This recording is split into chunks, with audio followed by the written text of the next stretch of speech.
जब पाकिस्तान और अफगानिस्तान के बीच बने हैं जंग की हालत, तब अचानक अफगानिस्तान किस मकसद से पहुंचे भारत के राजनयिक? क्या तालिबान के जरिए खालिस्तानी एजेंडे की हवा निकालेगा भारत? जब अमेरिका ने अफगानिस्तान से अपनी फौज वापस बुलाई थी, उस वक्त पाकिस्तान बेहद खुश था और इमरान सरकार लगातार तालिबान की मदद कर रही थी। दरअसल पाकिस्तान चाहता था कि वो अफगानिस्तान के आतंकियों के जरिए भारत को निशाना बनाएगा, लेकिन भारत अपने पड़ोस में हर हालत पर कड़ी नजर बनाकर रखता है। अफगानिस्तान में हो रही हर एक्टिविटी भारत को प्रभावित कर सकती है, ये पहले से क्लियर था। इसी वजह से भारत ने पहले ही अपना जाल तैयार कर लिया था, जिससे कि पाकिस्तान किसी भी तरह से भारत के खिलाफ अपना एजेंडा न चला पाए। इसी बीच अचानक चीन ने तालिबान से दोस्ती कर ली। ये भारत के लिए और अलर्ट रहने का वक्त था। दरअसल अफगानिस्तान में कुछ ऐसे मिनरल्स भी हैं जो किसी भी देश की इकोनॉमी को आसमान पर पहुंचा सकते हैं, जबकि अफगानिस्तान चाहकर भी इसका इस्तेमाल नहीं कर सकता है, क्योंकि उसके पास कोई इंफ्रास्ट्रक्चर ही नहीं है। दरअसल अफगानिस्तान में लिथियम का विशाल भंडार है, जो आने वाले वक्त में इलेक्ट्रॉनिक व्हीकल के लिए बेहद जरूरी है। वहीं अफगानिस्तान भारत की सामरिक सुरक्षा के लिहाज से भी बेहद महत्वपूर्ण है। जबकि तालिबान सरकार को अभी तक किसी देश ने मान्यता नहीं दी है, फिर भी कई देशों ने उसके साथ रिश्ते शुरू कर दिए हैं। भारत ने भी जरूरत को देखते हुए अपने कदम बढ़ा दिए हैं, जिससे पड़ोसी पाकिस्तान का हलक सूख गया है। क्योंकि भारतीय विदेश मंत्रालय के संयुक्त सचिव ने तालिबान के रक्षा मंत्री मुल्ला याकूब मुजाहिद से ऐसे वक्त में मुलाकात की है जब पाकिस्तान के साथ अफगानिस्तान की भयंकर तनातनी बनी हुई है। तो आइए जानते हैं कि भारत तालिबान के साथ रिश्ते मजबूत करके अपने किस मकसद को अंजाम देना चाहता है। पाकिस्तान भारत के खिलाफ खालिस्तानियों को लगातार दे रहा मदद। अब भारत तालिबान के जरिए पाकिस्तान का करेगा तगड़ा इलाज।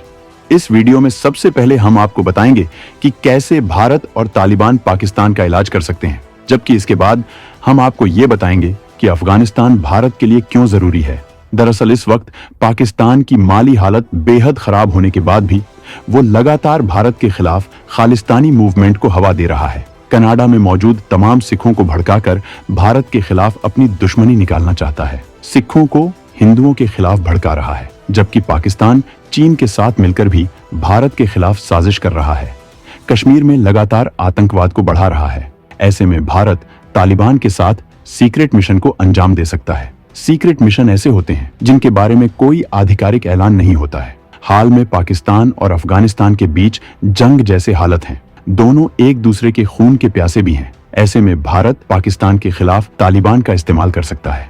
तालिबान को इस वक्त भारत जैसे देशों के सहयोग की बेहद जरूरत है, क्योंकि फिलहाल उसे किसी ने मान्यता नहीं दी है और इस वजह से उसे IMF से मदद भी नहीं मिल पा रही है, जबकि भारत दुनिया की महाशक्ति है। अगर भारत तालिबान को मान्यता दे देता है तो फिर तालिबान के लिए रास्ता साफ हो जाएगा। इसी वजह से तालिबान ने भारत से अपने राजदूत को मान्यता देने की मांग भी की है।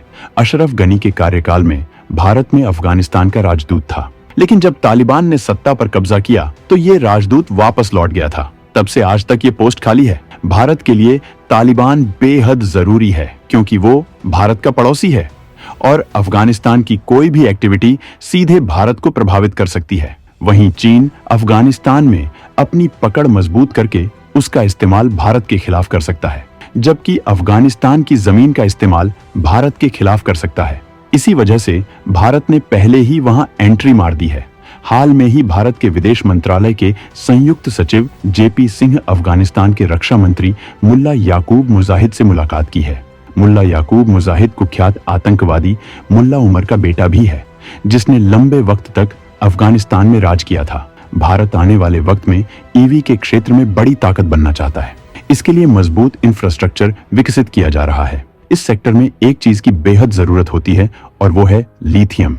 इसका इस्तेमाल बैटरी में किया जाता है और अफगानिस्तान में इसका विशाल भंडार है। भारत अफगानिस्तान से हासिल करना चाहता है लिथियम भंडार। तमाम प्रोजेक्ट के जरिए अफगानिस्तान से मजबूत कर रहा रिश्ते। भारत की नजर अफगानिस्तान के लिथियम भंडार पर भी है, जबकि चीन भी इस पर नजर जमाए हुए है। भारत के लिए अफगानिस्तान में काम करना ज्यादा आसान इस वजह से है क्योंकि भारत ने पहले भी यहाँ बहुत काम किया था। भारत इलेक्ट्रॉनिक व्हीकल के मार्केट में बहुत बड़ा खिलाड़ी बनना चाहता है। इसके लिए जरूरी है कि उसके पास सप्लाई चेन तगड़ी हो और लिथियम जैसे मिनरल्स उसके लिए बेहद जरूरी है। इसी वजह से वो अफगानिस्तान से रिश्ता मजबूत करके अपनी इकोनॉमी को मजबूत करना चाहता है। इससे गरीबी और भुखमरी झेल रहे अफगानिस्तान को भी आर्थिक मदद मिल जाएगी, जबकि भारत को दुनिया का मार्केट मिलेगा। भारत ने ईवी के लिए बहुत काम किया है और वो इस सेक्टर में चीन की कमर तोड़ने के लिए तैयार बैठा है। जैसे ही ईवी की आंधी आएगी, भारत देखते ही देखते आसमान में पहुंच जाएगा। इसके अलावा भारत अफगानिस्तान के तमाम प्रोजेक्ट भी हासिल करना चाहता है। ऐसा करना इस वजह से भी जरूरी है क्योंकि अगर भारत इन प्रोजेक्ट पर काम नहीं करेगा तो चीन इन पर कब्जा कर लेगा। भारत अफगानिस्तान को बिना मान्यता दिए इन प्रोजेक्ट पर काम जारी रखेगा। हालांकि अब यूएई और चीन ने तालिबान के राजदूत को भी मान्यता दे दी है, लेकिन फिलहाल भारत ऐसा कोई कदम नहीं उठाने वाला है जिससे कि उसे दुनिया में आलोचना झेलनी पड़े। भारत का मकसद है हर हाल में अपनी अर्थव्यवस्था को मजबूत बनाना। इसके अलावा अफगानिस्तान भारत से रक्षा संबंध भी बनाना चाहता है। हालांकि भारत आतंकी संगठनों को हथियार मुहैया नहीं कराएगा, लेकिन जरूरत के हिसाब से इस क्षेत्र की अहमियत को ध्यान में रखते हुए अफगान सरकार के साथ शांतिपूर्ण रिश्ते जरूर कायम करेगा। भारत अपने पड़ोस के हर देश पर अपनी पकड़ मजबूत बना रहा है। मालदीव, श्रीलंका जैसे देशों के साथ भारत ने अपने रिश्तों को सुधार लिया है, जबकि भारत ने आसियान देशों के साथ भी अपने रिश्ते मजबूत कर लिए हैं, जिसकी वजह से लगातार भारत का निर्यात आसियान में बढ़ रहा है। आसियान बेहद महत्वपूर्ण संगठन है जो मजबूत आर्थिक साझेदार हैं। पूरी दुनिया में इस संगठन को महत्वपूर्ण माना जाता है। भारत इस संगठन में बेहद करीबी माना जाता है। आसियान की मीटिंग में भारत के प्रधानमंत्री को जरूर बुलाया जाता है। भारत इन देशों को तमाम रक्षा सप्लाई भी कर रहा है, जबकि कई घातक हथियारों की डील अब होने वाली है। मलेशिया, वियतनाम और इंडोनेशिया जैसे देश भारत के साथ बड़े रक्षा करार करने वाले हैं।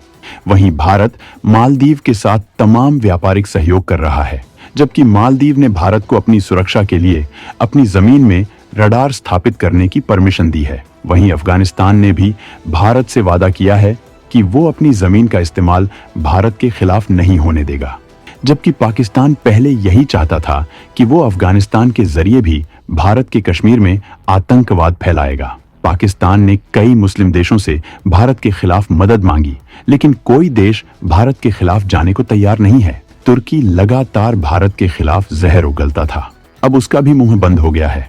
ये भारत की मजबूत डिप्लोमेसी है और इसी वजह से अफगानिस्तान से भी रिश्ते मजबूत किए जा रहे हैं। अमेरिका में ट्रंप की जीत के बाद भारत एक बार फिर पाकिस्तान का आईएमएफ से दाना पानी बंद करवा सकता है, जिससे उसकी अकड़ निकल जाएगी। ऐसा पहले भी भारत करवा चुका है। तो दोस्तों, भारत की डिप्लोमेसी पर आप क्या कहना चाहेंगे? कमेंट में जरूर बताएं।